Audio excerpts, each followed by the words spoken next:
Hello, hope you can hear me. The mic is slightly to my right hand side. Frog in the throat. I'm just going to do my blood pressure.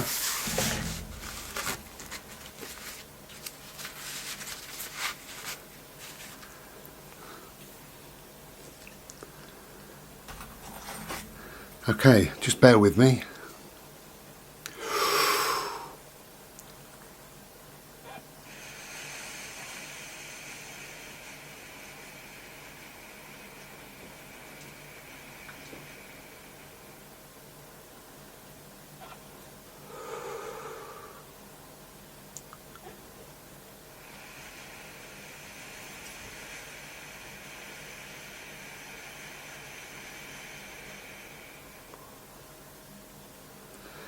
Okay. Attention please. Please keep silent and relax. Keep the cuff at heart level.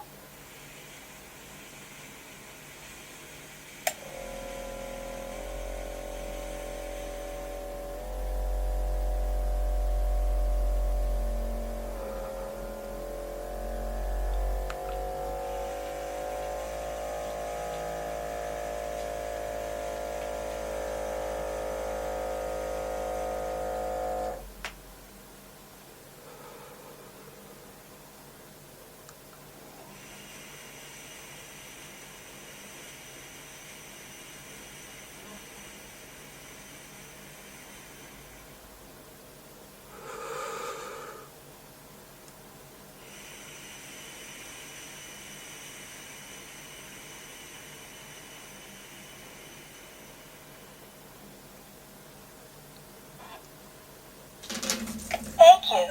Your blood pressure is systolic pressure 160 millimeter of mercury pillar. Diastolic pressure 97 millimeter of mercury pillar. Your pulse is 76 beats per minute. Measuring result is your blood pressure is high. Yeah, I thought it would be. So I'm just out the shower and I've done a few things and, you know, got dressed and I've made myself a nice Slurpee over there. Let's get it where I can reach it. So I thought it would be high or high-ish. Your blood pressure is supposed to be like 140.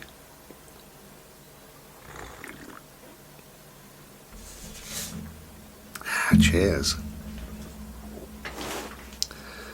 Okay, let's see. Does that mic come nearer?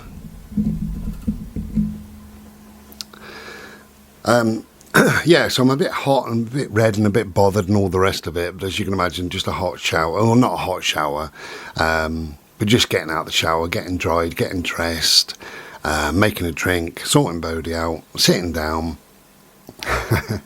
So it's 160. I thought what I would do, I would have a chat in this little video and do my blood pressure twice, see what happens. So we've got 160 over whatever it was. I didn't write it down, but it's 160 over something. So remember 160 because I think that's probably the more important number. But partly why I'm making this video is last night it was very, very good, my blood pressure, and it dropped down to normal. Within half an hour, just slightly below normal. Then within an hour, quite a bit below normal, but not in a worrying way, just, you know, very good. Then it raised a little tiny bit from there. Nothing much, nothing towards the normal. Very, very good, and I felt really, really good. And that enabled me to do things like, you know, hoover up last night with no problem whatsoever. I cooked a dinner. I did spaghetti bolognese. So, and that's a little bit of standing around. You've got to cut the onions and, you know, fry the meat up and all the rest of it. But I felt really good. So that's great. You know, I sorted a couple of bits and bobs out that I've been meaning to do, and filled up one of my bins, which is outside now waiting for the dustman to collect it. So I did do a number of things yesterday and I was really pleased that I did them. So that's good. I'm really pleased obviously with my blood pressure dropping like that, which is absolutely lovely. So I've been told that the blood pressure is many things, but it does, in the morning, your blood pressure is normally higher than the evening. It's not always the case, but it's normally the case that the morning you're going to get an extra 20 or 30 or even 40 above. So if it's 30 or 40 above and I'm 160 now, that does put me at 140 to 150. 140 is about average. So I'm not overly worried, and I'm not worried as long as I'm not dizzy and I'm not sick. And I have been dizzy for a fortnight, and I've been sick every day for a fortnight. Without mentioning the word, I think we probably know what's going on in my system. So that is causing its own havoc within my system. It's just par for the course. But on the whole, I'm doing quite well, I think, really. And I'm doing well thanks to a couple of friends, Martin in particular, who's been an absolute stormtrooper, who has said, have you thought, when you're in hospital, what about buying this, or what about having this, or trying this, or what have you thought about that? And he's absolutely right. So on the back of what he said, I've bought myself a little iPod. Little Apple iPod. I bought some little headphones. That's going to be great, really. I can have a couple of audio books on there. Well, actually, quite a lot of audio books to whittle away the time. Loads of music albums and stuff like that. And all of that will just take a lot of the anxiety away, because you're actually concentrating on other things. Or you're not concentrating on where you are, what they're doing, what they look like, and all the rest of it. A glorious friend of mine, Mr. FF, who is going to have Bodhi and look after this place and all the rest of it. Bless you, mate. Thank you. He said there's a white coat syndrome. He said when you go to, I don't know, wherever, doctor's surgery or the hospital or whatever, and there's people in the white coats and they slam one of these on you to do your blood pressure, it raises by 20. And he's absolutely right, and it does. And I've been reading about blood pressure on a UK doctors forum, and they say that. They say if the blood pressure's high, they leave it running, and they say, I'm just going to leave the room just for 5 or 10 minutes, just take some nice deep breaths, just calm down. There's nothing to worry about. You're going to be absolutely fine. But I will be back in 10 minutes. They come back in 10 minutes, and 99% of the time, blood pressure has come down. So when you phone your doctor to say, I believe I got a frog in my throat, when you phone your doctor to say, I believe I've got high blood pressure, they say take a morning and an evening reading at home, because there is no white coat syndrome. There's nobody rushing around. It's very artificial. When you're in hospital, the noises, the alarms, the phones, the voices in the background, the trolleys, the movement, the doors, the noise, the artificial lights all over the place, the heat of the bloody place. I don't like it at all. Not in the slightest. So there is a white coat syndrome, definitely. Anyway, so my lovely friend Martin said, why not get this iPod? And I've got it. Well, it should be here next day or two, so that'd be great. So I can whack some albums on it. I just bought this. I haven't even unwrapped it yet. It only came yesterday. It's the Pogues, basically their greatest hits. And he said about other things, really. I've bought a couple of these little fans, which I can use another time now, so that's great. It's only like £1. Oh.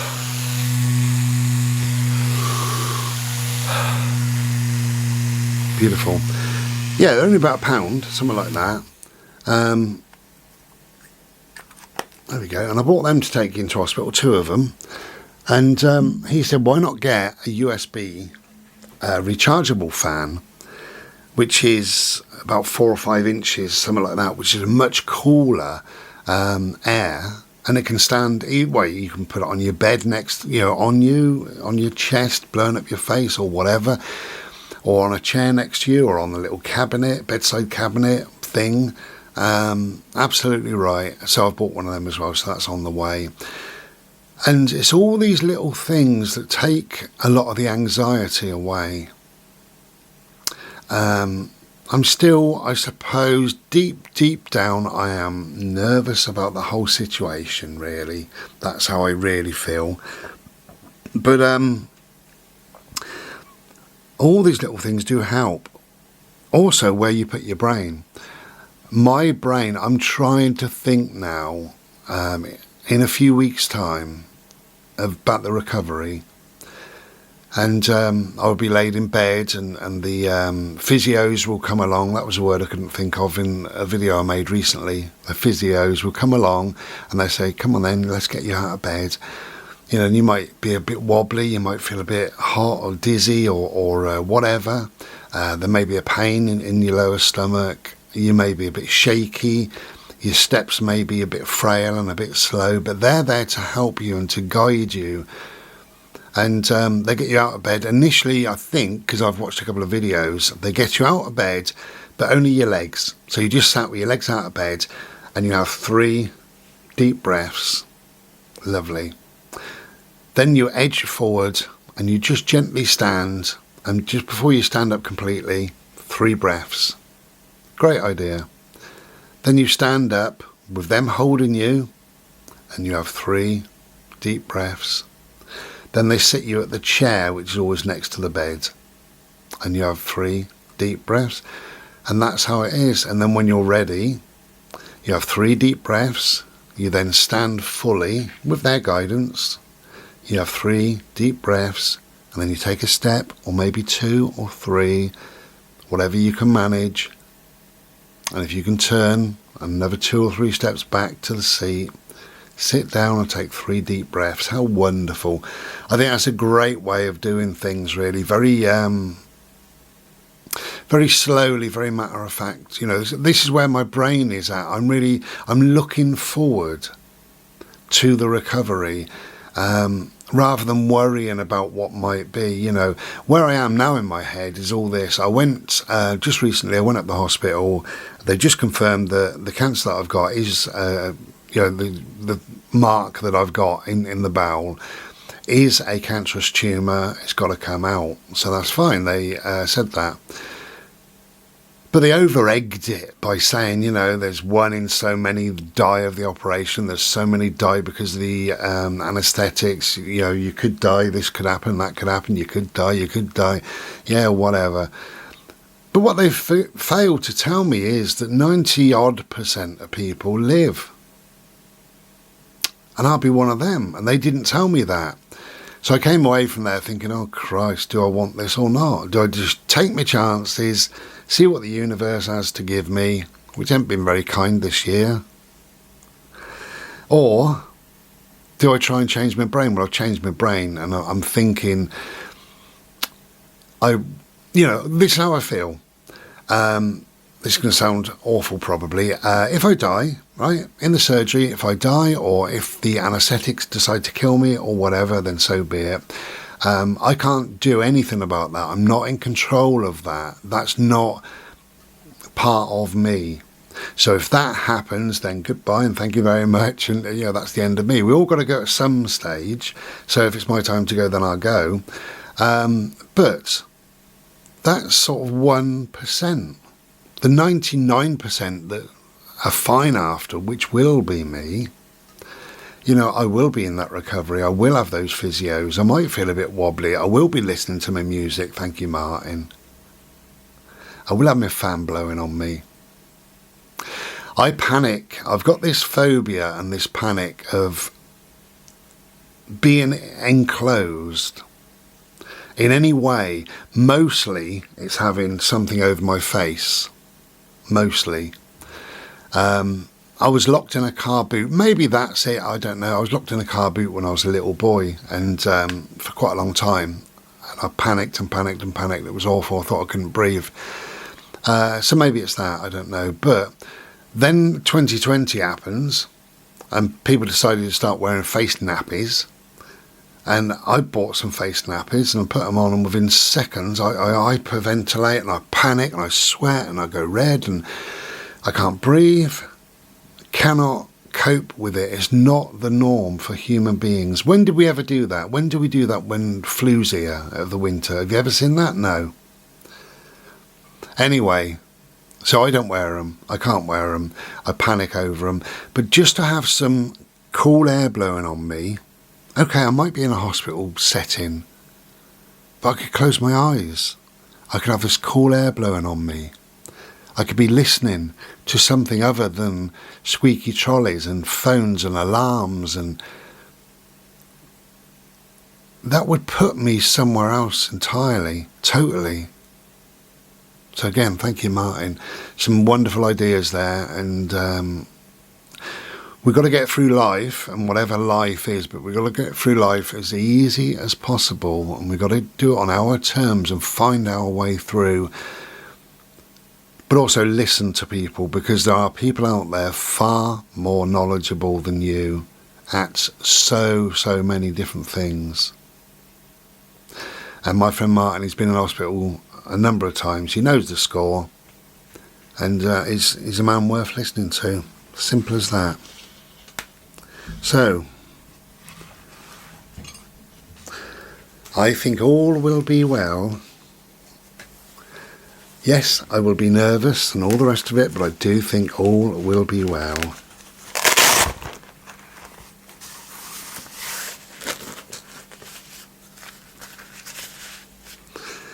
Okay, I'll just take Attention, please. 1 minute. Keep silent and relax. Keep the cone at heart level.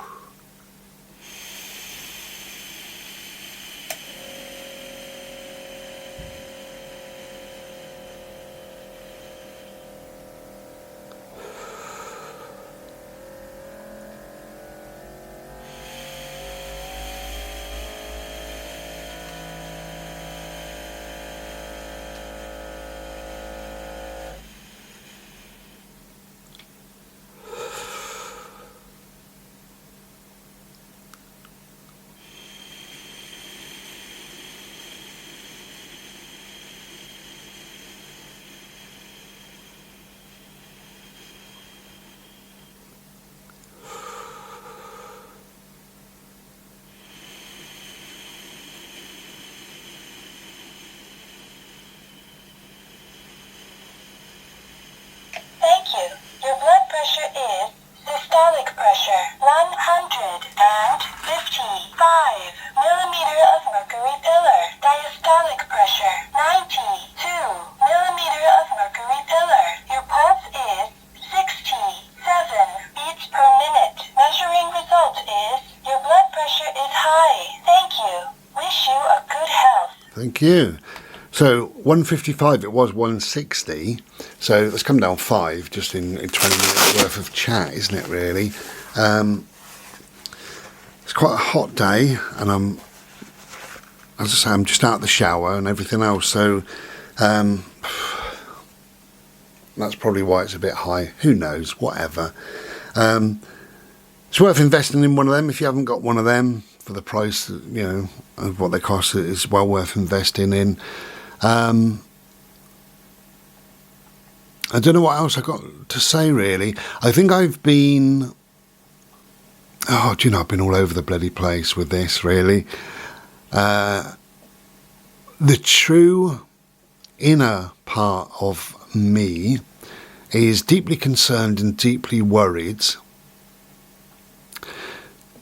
The sensible part of me says, well, they've performed millions of these, and I will just be one of a million, so I'll be fine. There's a small part in my head that says 1 in so many do die of this operation, so I could be that one. Somebody's got to be the one, so it could be me. But I feel calmer. I do feel calmer. And knowing that I'll have some cool air blowing on me. I know this sounds absolutely ridiculous. I'm not going to wear a mask, obviously, but knowing I've got cool air blowing on me is a big thing. Knowing that I can just close my eyes, I can listen to an audio book or some music, I can be anywhere, is a big thing. So a lot of my anxiety has been taken away at and around the hospital, which is wonderful. Knowing that my dear, beautiful and glorious friends will be here taking care of Bodhi and chilling out, doing what he wants to be doing here. That is a massive, massive weight off of my mind. And he said, and this is absolutely wonderful, that he will stay on until I am up and ready and on my feet and, you know, I can get out and about and things like that. Because it may take a week or two, might well do, who knows, or 3, I don't know. I'm not going to rush things, but I'm going to do my best to get back on track as soon as possible. But he will stay as long as it needs. And if that's a day or 2 or a week or 2 or whatever, that's a massive... The anxiety, you can feel it going, just leaving me. Absolutely wonderful. I'm so blessed to have good friends, so thank you so much. Thank you to John and Marion and everybody else. There was about half a dozen different people said, you know, we can have Bodhi, or I can come there and have Bodhi, or would you like to come and stay with us? Somebody said, would you like to come and stay with us following your operation? Which was absolutely wonderful. I prefer to be at home, because if I do feel sick or bad or poorly, or, you know, I'm likely to, I don't know, I'm likely to spend some time sat on the toilet, for instance. You know, well, when you're in your own home, you can sit there for 10 minutes, 20 minutes, 2 hours, makes no odds. When you're in somebody else's home, you know, you might feel a bit rushed. You know, sometimes if you want to wake up and you want a Slurpee and it's 3 a.m, and I do that sometimes. I wake up and I go and sit outside in my Zen area. You know, maybe you wouldn't feel that you can do that in somebody else's home.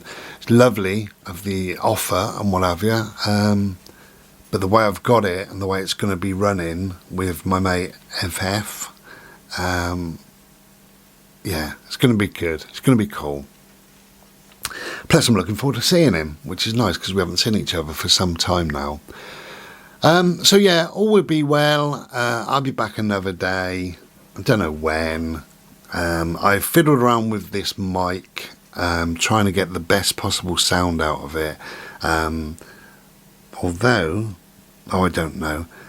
Anyway, I think I've got a power button. I don't know if I turn that up, would that turn my voice up, or is that just for the headphones? I'll have to sit and read. Take care of yourselves, take care of each other, and we'll be back another day. Take care, be well, ta-da.